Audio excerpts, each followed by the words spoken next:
Hello, welcome. My name is Jack Duxbury. I'm here today for Music for All. I want to talk to you and tell you something very simple, which you might not have heard before, which is if you're a beginner or a master at piano, one of the things that makes piano amazing and learning it is that if I play a note and you play the same note, it'll sound exactly the same, regardless of your experience. And I'm going to prove it to you right now. Now, to play a note, we have to get on the same page, right? Piano's made of keys. These are all these things we press down, but a note is the name we give to it. And we want to play the same one to prove my concept. We're going to go for middle C. Now, what's middle C? Oh, it's really easy to find because look at whatever keyboard you've got and you'll have groups of black notes. There'll be a group of 3 black notes and a group of 2 black notes. Group of 3, group of 2. Doesn't matter how big your keyboard is, if it's a real piano, a keyboard, MIDI controller, doesn't matter. You'll see these groups. Now we want to find in the middle of the piano the group of 2 black notes, and middle C is the white note immediately to the left, adjacent to those 2 black notes. And it'll sound like this. But don't play it yet.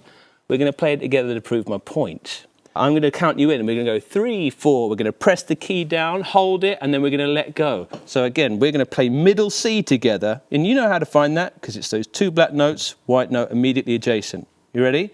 3, 4, press it, hold it, and let go. One more time, 3, 4.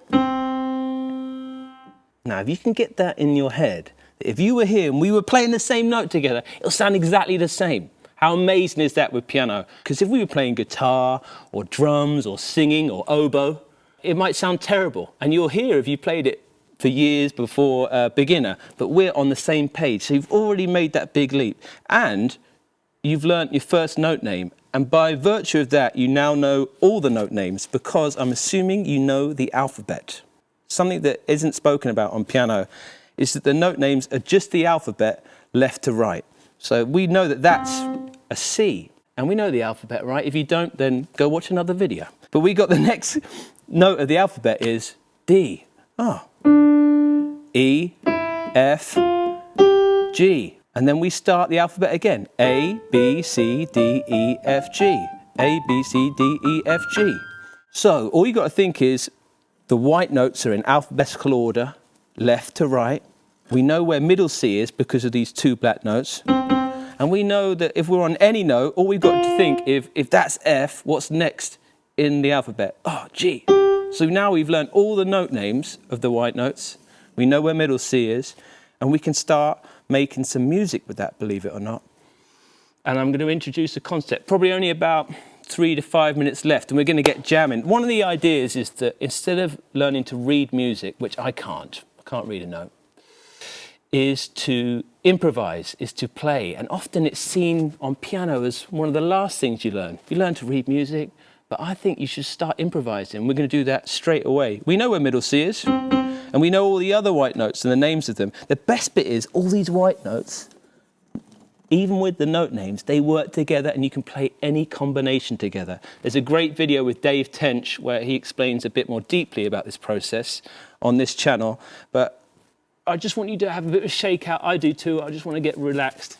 And we're going to close our eyes and just play any combination of white notes. And just play another combination. Here we go. Close your eyes one more time, third time for luck. And you hear that they all sounded pretty harmonious. It's pretty amazing. You don't need to know why, but know that these are all friends and they work together. And the last bit of this video is this analogy that it's the first time I've ever come up with it today as well. I was thinking, how can I explain this? And I'm going to say that playing piano, a lot of it is left to right. Low notes to high. Alphabet, left to right. Everything's going left, right. And let's also think about screen resolution. We all know about screen resolution now, right?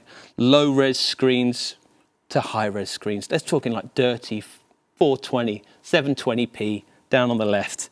And up here, we got 8K futuristic stuff.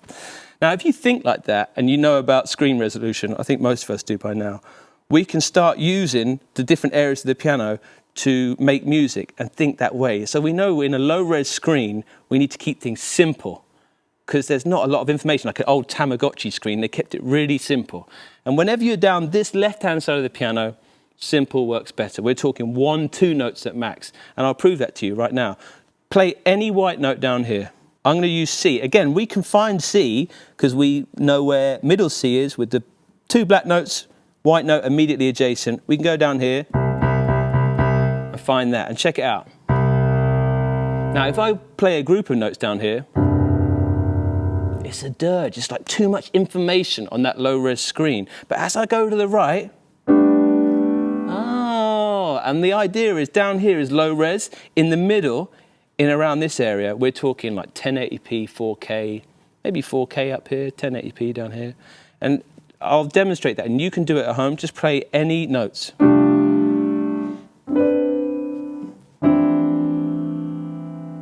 And we can hear the definition. It doesn't sound bad, right? And then when we move up to the lofty heights of 8K that only the celebrities have got at the moment, similar thing. We can't play too much information. Doesn't have a great sound, but it definitely sounds high definition. We probably don't need it that much. We need the middle of the keyboard and keep simple down there. So we're keeping simple, all our definition in here, and maybe we'll go up there. With that said, I'm going to introduce the fact that we can use a sustain pedal. That's one thing I want to get across to you. We've learnt where middle C is, we learnt the note names, we learnt that simple, complex, and probably not best to go up there too often. Now we're going to learn to use the sustain pedal. Play this middle C. Let's do it again, same thing. I'm going to count you in. 3, 4. Hold it and let go. This time, if you're on an acoustic piano, the sustain pedal will be whatever pedal's to the far right. If you're on a keyboard, look for a socket on the back that says sustain or damper. If it doesn't have those, don't worry, we can do the same thing. But if you have, plug it in, life is better with it. And it's best to start off with these things.